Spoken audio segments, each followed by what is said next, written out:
Blame the Browns. Blame the Browns. Don't blame me for a misprognostication. What? Don't blame me. Reason would say no one would trade for Brock Osweiler a year after he got there. Reason. Common sense. And then the Browns just did what the Browns do. From Andre Elam, Sluggo, the 49ers signed Aldrick Robinson. Is he any good? From Grego, Cancer Son, X-Squad, he says, I can see O'Brien said, hey, can you do the league a favor? Can you put Osweiler in that quarterback killer machine you all have and get rid of him? I don't know what was said, man. This is just very, very, very strange, to say the least. We're going to get into the whole Tony Romo aspect here in a second. From Tight Sigma, there's no such thing as a competitive parity. That's like saying democratic socialism or fair capitalism. Calm down. Browns owner paid to be fleeced, like the Falcons owner before blank and many other pro franchise owners. Wow. I mean, that appears to have happened. And you're listening to the Doug Stewart Show. From Miss Mocabella X Squad, Rel, y'all still got snow in Philly. It's March. Damn, it's hot and sunny in the MIA. I heard about that. From Tight Sigma, he says, I'm convinced that these pro franchises are kidding you guys. There's no such thing as competitive parity. That's like saying Democratic. I think I already read that one. I did just already read that one. From That Ninja, you can get something in the second round, but I'm not helping out the Houston Texans by helping them get rid of their mistake. That's the part that doesn't make sense. That's a very good point, Ninja. What the Browns did is bailed out the Houston Texans from a bad deal. Maybe Brock Osweiler turns it around and becomes the quarterback that a lot of people there in Houston thought he could be when they made this deal. Chances are not, though. He probably is what he is right now. And there's this saying that they used to say back in the day about you can't turn a hoe into a housewife. And when a dude hooks up with a darn a freak, they talk about you saved her. Like the Cleveland Browns saved the Houston Texans.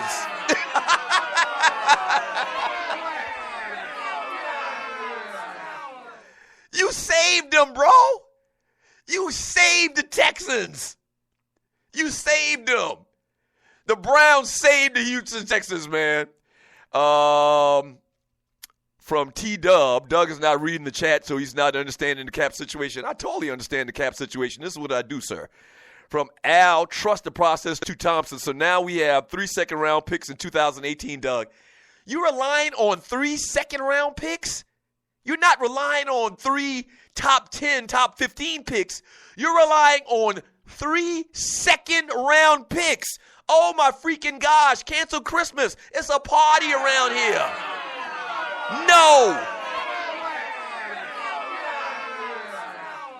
No, man. Don't try to fool yourself. Listen, bro, and you're listening to the Doug Stewart Show.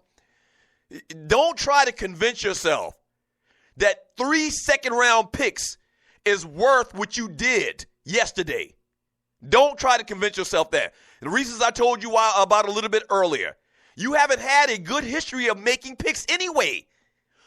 Not just picks, second round picks, first round picks. You haven't made good decisions. So if you haven't made good decisions on first round picks and drafting quarterbacks and the Brady Quinns of the world and the Tim Couches of the world, okay? All right? If you haven't made good decisions on that, why do you expect these second round picks to turn into anything good? You shouldn't think that. Please, man. I know that it's hard being a Browns fan, and I guess maybe you're a Browns fan to a degree. I know it's hard being a Browns fan, but, I mean, you set yourself up for this stuff. Y'all set yourself up for this stuff. Year in and year out. Y'all do it. Don't look at nobody else. Don't blame the messenger. Y'all do this. Y'all are the bottom of the barrel franchise in the NFL because of things like this. Please don't try to fool yourself that a couple of second-round picks that you don't know what the hell they're going to turn into was worth what you did yesterday and freaking saving the Houston Texans. Stop it. Stop it. Please stop it. From Big Apple Bastard, Cleveland decision on Osweiler almost as bad as microwave making Grego his statistician. I don't even know what that means. From J-Fish Microwave, DC, you must understand the guarantee part, right? He was guaranteed $33 million over 2 years. Last year was the first Cleveland picked up his contract, so unless they trade him, they must pay him even should they cut him. Right, I think that's something that maybe when somebody who said it earlier, who the message I read, when they said I didn't understand the salary cap. I think it was T-Dub. Right, one very important part of this is if the Browns can't find a deal for Brock Osweiler in a trade, which why would they? No one would do that except for them. If they can't find a deal for Brock Osweiler, they have to pay him the entire $16 million. And I don't even know how much his yearly contract is or how much he makes per year, but stands to reason, and you're listening to the Doug Stewart Show, stands to reason that if they pay him the $16 million, they're going to keep him on the team, which means they'll have to pay him his salary for 2017. All right, so say that's another $10 million.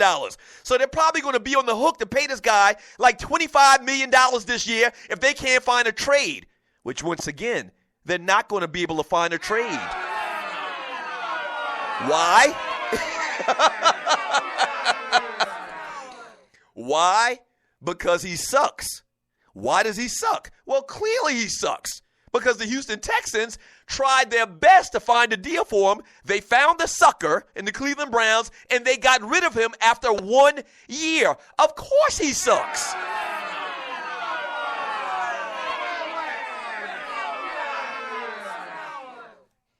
Yeah, remember that. That bonus is guaranteed. All right, the $37 million, the Texans paid part of it last year. They owe him $16 million right now. They're going to have to pay that if they can't find a deal. And I would bet, and I guess I was wrong, I would bet that they won't be able to find a trade. I guess I was wrong because I never thought in a million years they'd find a team, the Texans would find a team to trade this guy to, and they did. From Loose Neck side, the Browns saw the bet between BAB and Texas Tide and still did a deal with BAB. That's funny. Long story on that. From,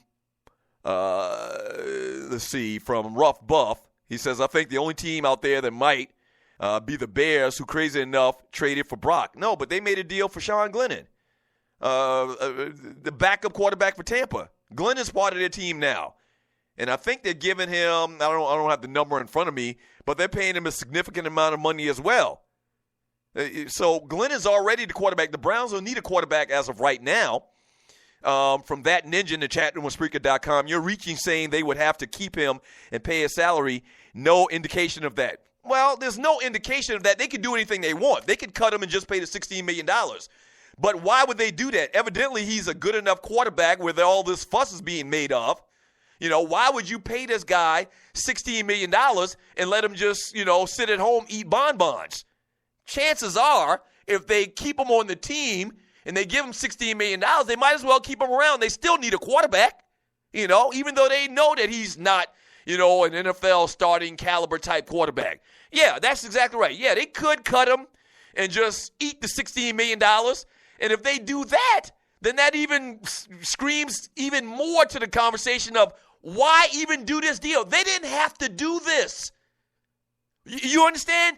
They didn't have to do this. If you're making, if you're saying the reason they did this is for a second-round pick, that wasn't worth them doing this. That's the point that I think some of y'all are missing. Yeah, okay, maybe they cut him. And they cut him, and they pay him $16 million, and then they still need a quarterback, and they get a second round pick. That's not worth it. That's definitely not worth it, man. This is unbelievable, man.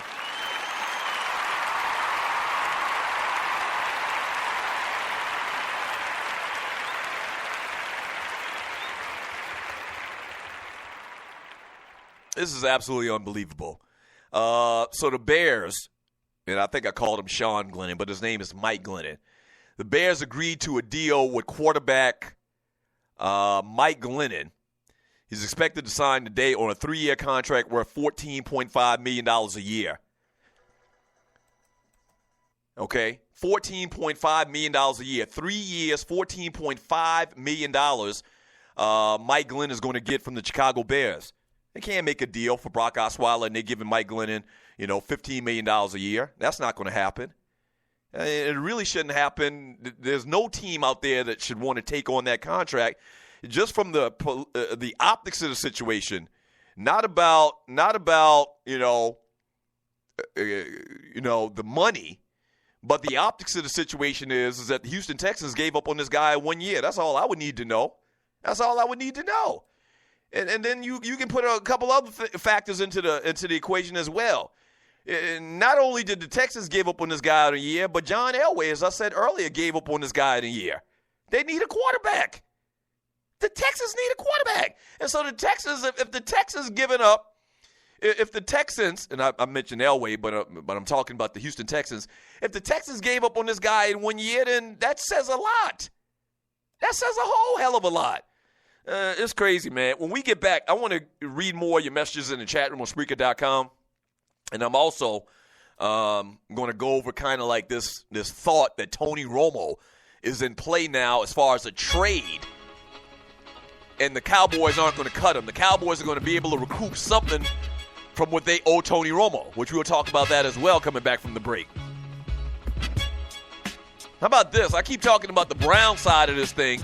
If you're a Texans fan, if you're a Denver Broncos fan, do you want your team to make a deal for Tony Romo? You know I stand on that. That doesn't make sense either. But we'll talk about it a little bit more coming up next on The Doug Stewart Show.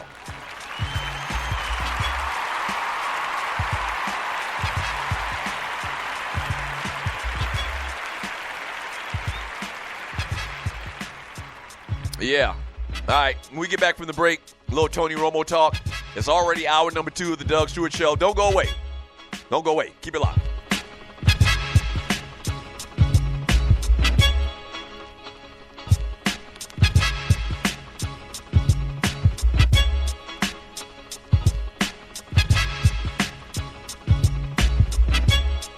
And yes, there was a young suitor from out to the bunch. She's gonna eat him for lunch. You know she's got an eye. He didn't mean to excuse her from having a fun, but he just noticed the one chick that's looking fly. Silence rolled by, voices in my head. It's starting to look like a typical case of some lame lines. He leaned in slightly, she's declining. Turned off by the bullshit that he did. And now he's wasting all her night and mine at the same time. He's only wasting our time.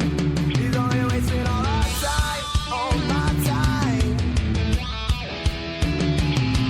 Let's get crazy. It maybe sounds crazy, I know you had a hard night in the spotlight, but I got a place we can go. Let's get crazy. It probably sounds crazy to you. I know you had a fine night in the limelight. Let me add a memory or two.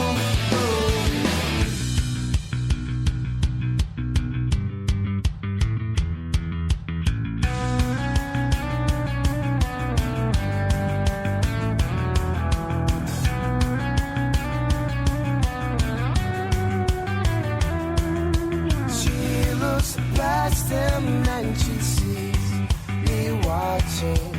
Honestly, that's all I need. Instinct takes over and now